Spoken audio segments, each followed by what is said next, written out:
In this module, let us understand the wonderful phenomena of dispersion of light.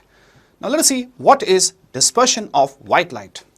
Now when it comes to dispersion of white light, dispersion means splitting. So the splitting of white light is dispersion. It was discovered for the first time by Sir Isaac Newton. And we'll also understand how he discovered this. Students, here we have this particular prism.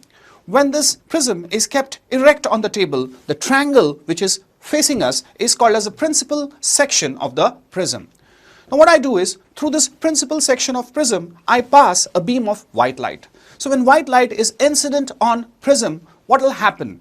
A white light, student, is nothing but a combination of 7 different colors. Let's understand this through an experiment. Here, what you do is you take a whirligig, and this whirligig has got the 7 different colors. Now you start rotating this particular whirligig with 7 different colors as fast as you can. As you start rotating it, you see the color of all the 7 becomes dimmer and dimmer, and as the whirligig gets faster and faster, slowly it will turn whitish in color. Now why does it turn white? Because when 7 colors are mixed, the resultant is white color. So students, from this we understand that white color is nothing but a combination of many colors. Now, so this white light is now incident on the prism. Now when this white light is incident on the prism, every color has a different refractive index. Now what do you mean by refractive index? Refractive index is nothing but the bending capacity of light. Now white light is a mixture of many different colors. Every color has a different bending capacity. So as soon as white light passes through a prism, every color will bend at different angles, and all the colors disperse, that is, they separate out into 7 basic colors.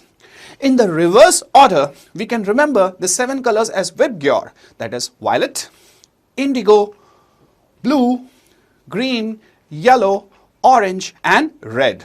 Now here you can clearly see that red color has deviated the least because the refractive index of red color is the least. Whereas you can see the violet color has deviated the most because the refractive index of violet color is maximum. So every color has a different refractive index. So after passing through the prism, all the colors, they turn at different angles, and this is dispersion.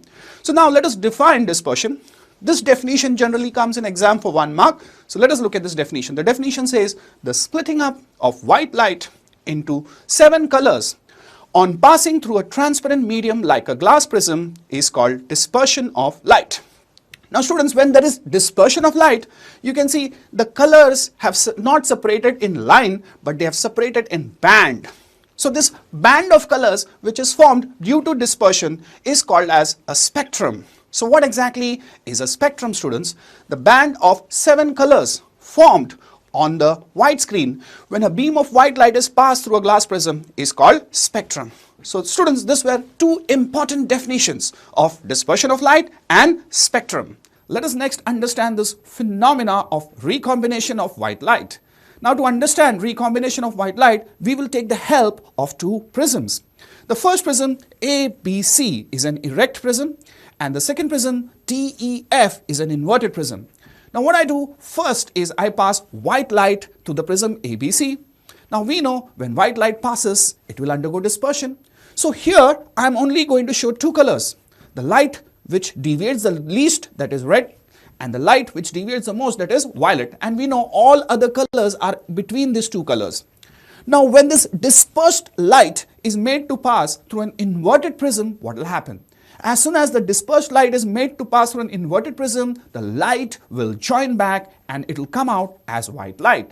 So white light has once again come out as white light, and that is why this phenomena is called recombination of white light.